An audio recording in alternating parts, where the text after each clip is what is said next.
आज हम बात करेंगे तुर्की में टूरिज्म कंपनी बनाकर टूरिज्म बिजनेस कैसे किया जा सकता है। इसके लिए इन्वेस्टमेंट कितनी चाहिए, ऑफिस का किराया कितना होगा, वर्कर की सैलरी कितनी होगी। अगर आप तुर्की में टूरिज्म बिजनेस करते हैं तो कौन से डॉक्यूमेंट्स हों आपके पास तो आप कर सकते हैं। इसी के साथ हम बात करेंगे कि टूरिज्म बिजनेस करके आप अपनी फैमिली, बच्चों और वालदैन को साथ रख सकते हैं या नहीं। हमारे साथ हैं अली अकबर साहब। अस्सलाम वालेकुम सर, क्या हाल है? वालेकुम अस्सलाम कलीमुल्लाह। मैं ठीक हूँ, आपका क्या हाल है? अल्हम्दुलिल्लाह सर, मैं ठीक हूँ। सर आप हमें बताएं कि तुर्की में टूरिज्म कंपनी रजिस्टर करवा कर टूरिज्म बिजनेस कैसे किया जा सकता है, इसका क्या तरीकाकार है? जी कलीमुल्लाह, बहुत अच्छा टॉपिक है और बहुत बहुत शुक्रिया सर। अहम टॉपिक है। दुनिया बिलियंस ऑफ डॉलर जो है वो टूरिज़्म सेक्टर में सर्विसेज देकर कमा रही है। इसी तरह से टर्की में टूरिज़्म इंडस्ट्री बहुत बड़ी इंडस्ट्री है, जहाँ पर सालाना तकरीबन 6 करोड़ टूरिस्ट जो है वो सालाना आते हैं। टर्की की अपनी आबादी आप देखें तो 8.5 करोड़ है, लेकिन यहाँ पर जो टूरिस्ट आता है वो तकरीबन 6 करोड़ है।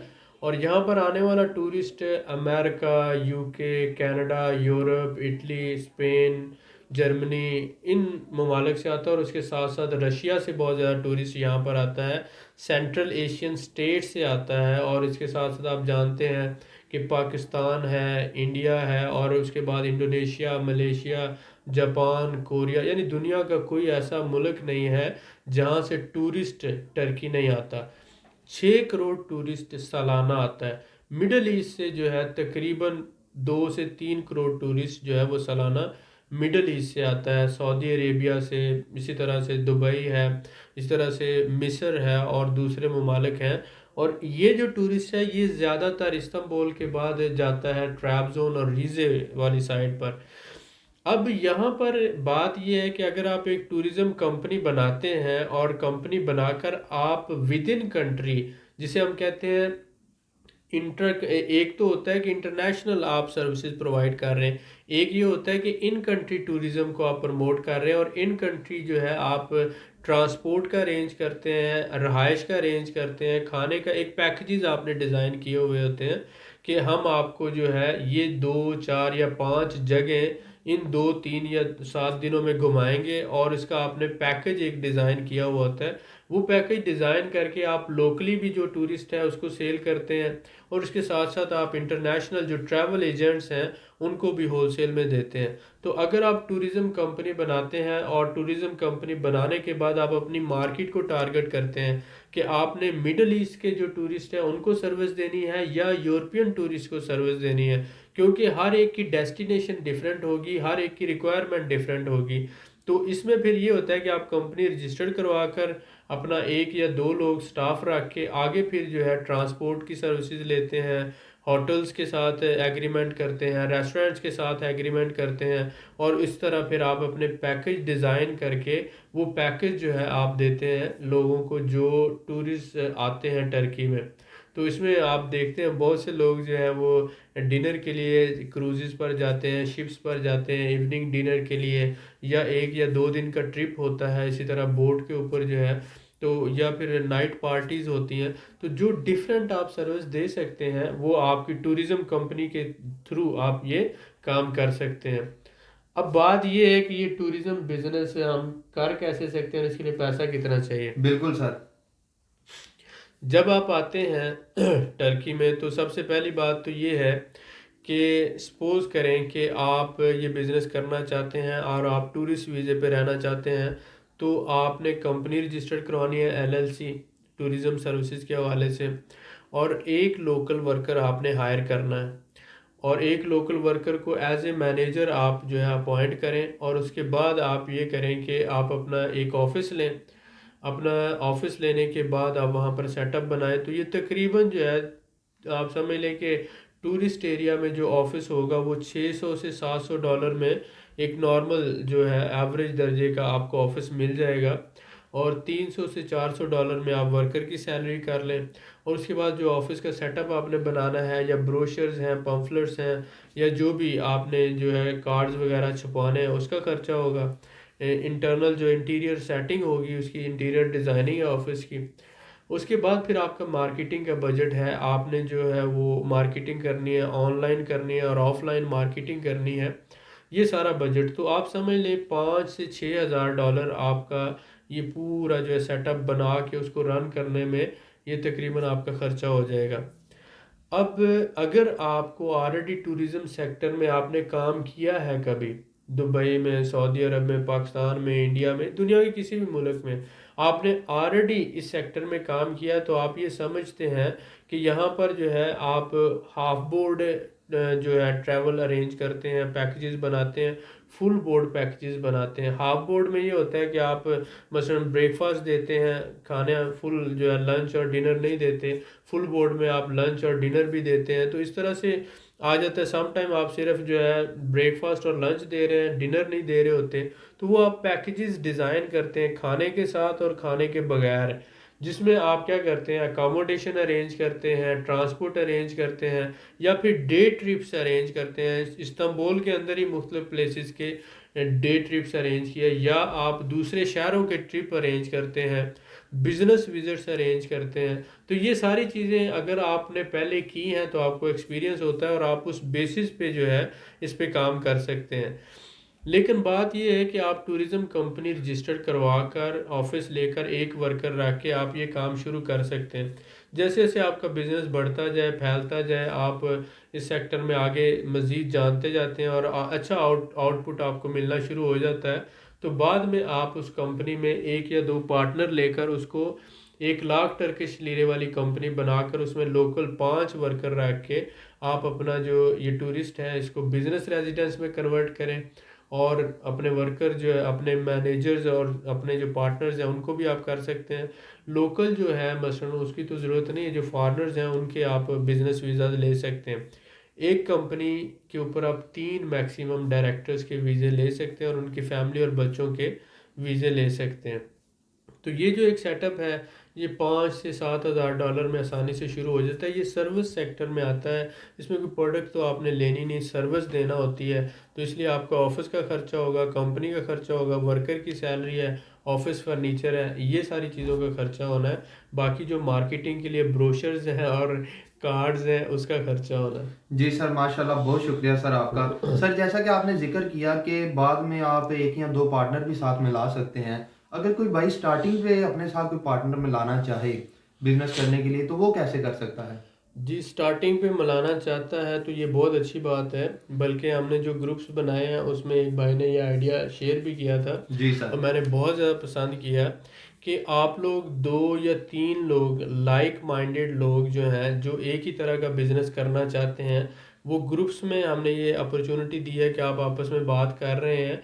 तो लाइक माइंडेड लोग जो एक ही तरह का काम करना चाहते हैं, 2 लोग या 3 लोग मिल के जब एक सेटअप बनाते हैं, तो जो सेटअप का खर्चा होता है, मसलन कंपनी बनाने का खर्चा है, स्टाफ का खर्चा है, उसके साथ साथ जो एडवर्टाइजमेंट का खर्चा है, ये सारा फिर वो 2 या 3 लोगों पे डिवाइड हो जाता है, बर्डन एक बंदे पे नहीं आता। तो इस तरह से आपके पास जो कैपिटल है काफ़ी बच जाता है, वो फिर बाद में आप अपनी प्रोडक्ट या सर्विसेज को लॉन्च करने में यूज़ कर सकते हैं और एक सेटअप को ज़्यादा देर तक कामयाबी से चलाने में आप कामयाब हो जाते हैं। तो मैं तो ये इस चीज़ को बहुत ज़्यादा लाइक करता हूँ कि आप लाइक माइंडेड जो लोग हैं वो मिल के 2 या 3 लोग आपस में पार्टनरशिप, सपोज करें कि आपके पास 1 लाख डॉलर भी हो, दूसरे बंदे के पास भी 1 लाख डॉलर हो, तो फिर भी आप 10-10 हज़ार डॉलर डाल के 20 हज़ार डॉलर का एक जॉइंट वेंचर कर लें। क्योंकि हमेशा जब आप मिल के काम करते हैं तो दो मुख्तलिफ दिमाग मिल रहे होते हैं, दो मुख्तलिफ टीमें मिल रही होती हैं, दो मुख्तलिफ सोचें मिल रही होती हैं, और आपके आइडियाज़ जो होते हैं आपस में शेयर करते हैं, प्लानिंग करते हैं। और सपोज़ करें कहीं पर मेरी प्लानिंग वीक है तो कलीमुल्लाह की प्लानिंग अच्छी हो सकती है, इसकी प्लानिंग वीक है तो मैं इसको एडवाइस कर सकता हूँ। तो टीम वर्क में जब हम काम करेंगे तो हमारी सक्सेस के चांसेस ज़्यादा होते हैं। इसलिए आप ये बात रखें कि जब आप टीम में काम करेंगे तो आप बड़ा काम कर सकेंगे और बड़े पैमाने पे कर सकेंगे। जब आप अकेले काम करेंगे तो आप छोटा काम करेंगे और वो भी हो सकता है कि एक वक्त के बाद आप ना कर पाएँ और उसका बर्डन ना उठा पाएँ और वो भी आपको क्लोज़ करना पड़े। तो इस चीज़ को प्रेफर करें कि अगर आपको लाइक में माइंडेड लोग मिल जाते हैं, मुखलस और अच्छे साथी मिल जाते हैं, तो उनके साथ मिल के एज अ टीम जो है आप काम करें, वो ज़्यादा बेनिफिशियल है। जी सर, माशाल्लाह, बहुत शुक्रिया सर आपका। सर मैं वेलकम। आपसे जानना चाहूँगा कि जैसा कि आपने स्टार्टिंग में ज़िक्र किया कि किसी भी टूरिस्ट एरिया में ऑफ़िस आपको 600, 700 या $800 में मिल जाता है, तो क्या ऑफ़िस का कोई एडवांस वगैरह भी देना पड़ता है? जी कलीमुल्ला, आप जब टर्की में ऑफिस या कोई भी शॉप लेते हैं तो 1 साल का रेंट आपने देना होता है। ये मालिक पे डिपेंड करता है कि वो 6 माह का ले ले, 3 माह का ले ले या 1 साल का, लेकिन मोस्टली जो ट्रेडिशन है 1 साल का वो रेंट शुरू में एडवांस में लेते हैं। जी सर, बिल्कुल ठीक है। सर मैं आपसे जानना चाहूँगा कि जैसा कि आपने कहा कि ये सर्विसेज़ बिज़नेस है, जी जी। तो इस पे टैक्स की रेशो क्या है? देखिए सर्विसेज जो हैं वो ऑलमोस्ट जो आप टैक्स पे करते हैं तकरीबन 18% तक वो चला जाता है ठीक हो गया सर। ऑलमोस्ट जो आपकी अर्निंग पे। लेकिन इसमें जो आपका अकाउंटेंट होता है वो मैनेज कर लेता है। आपको सारे बिजनेसेस जो होते हैं उन पे टैक्स मैनेज किए जाते हैं। वो कोई इशू नहीं है, वो आप टैक्स का इतना बड़ा मसला नहीं है, बिल्कुल वो ठीक है मैनेज सर। हो जाता बिल्कुल ठीक है है। सर, बहुत शुक्रिया सर आपका। सर मैं आपसे जानना चाहूँगा कि अगर कोई हमारा भाई वर्कर रखता है, तो क्या वहाँ पे वर्कर आसानी से मिल जाता है जो इंग्लिश जानता हो? जी टूरिज़्म सेक्टर में जितने भी वर्कर हैं ऑलमोस्ट ये सारों ने इंग्लिश लैंग्वेज सीखी होती है। जी और सर। इसके साथ साथ ये है कि आपको ये सहूलत हासिल है कि आप एक टर्किश लोग रखते हैं तो आप 2 या 3 बंदे जो हैं वो एज ए, जिसे आप कह रहे हैं कि कमीशन बेस्ड पाकिस्तानी हैं, बांग्लादेशी हैं और इसी तरह अफ़गानी है और इंडियन है, बहुत से आपको वहाँ पर इलीगल माइग्रेंट मिल जाते हैं। तो उनको कमीशन बेस्ड हायर कर लिया जाता है कि वो जितना बिजनेस लेकर आएंगे उसमें से हम आपको कमीशन देंगे। जी सर। तो वो लोग फिर आपके लिए काम करते हैं एज ए फ्रीलांसर और आपको ला के देते हैं क्लाइंट। और उसमें बहुत से लोग ऐसे होते हैं जो डिफरेंट लैंग्वेजेस जानते हैं और ज़्यादातर फॉरेनर्स इंग्लिश जानते होते हैं। उनके लिए जो है टूरिस्ट को मैनेज करना मुश्किल नहीं होता। वो आपसे ब्रोशर ले जाते हैं और फिर जाके आपकी एडवर्टाइजमेंट करते हैं और आपके लिए क्लाइंट लेकर आते हैं। जी सर, बिल्कुल ठीक है, बहुत शुक्रिया सर आपका। सर जैसा कि आपने ज़िक्र किया कि 6 से 7 माह बाद आप अपने टूरिस्टिक रेज़िडेंस परमिट को बिज़नेस रेज़िडेंस परमिट में चेंज कर लें, जी तो जी। ये चेंज करना क्यों ज़रूरी है? और अगर चेंज करते हैं तो क्या हम अपनी फैमिली, बच्चों और वालिदैन को साथ रख सकते हैं? जी कलीमुल्ला, आप ये देखें, आपने कंपनी बनाई और आपने वो जो कंपनी बनाई है वो मिनिमम कैपिटल के साथ बनाई है 25,000 टर्किश लीरा वाली। वो कंपनी टर्किश लॉ के अकॉर्डिंग आपको वर्क परमिट नहीं दे सकती। जी सर। जो कंपनी टर्किश लॉ के मुताबिक वर्क परमिट दे सकती है वो ऐसी कंपनी है जिसका कैपिटल 1 लाख होना चाहिए।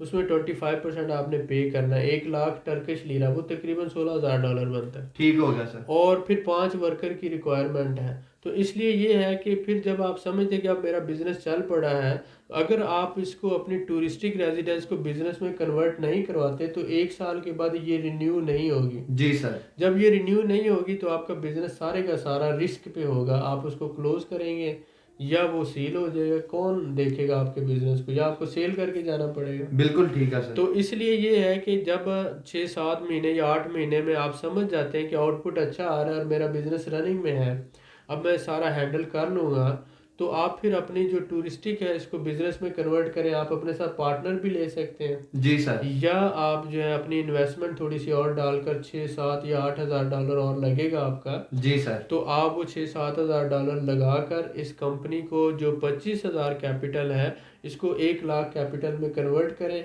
2 वर्कर परमानेंट रखें और 3 टेम्परेरी रख के आप ये वर्कर की रिक्वायरमेंट पूरी करें। जी सर। अकाउंटेंट जो है वो सारा मैनेज करे इसको और आप अपना बिजनेस रेजिडेंस लें।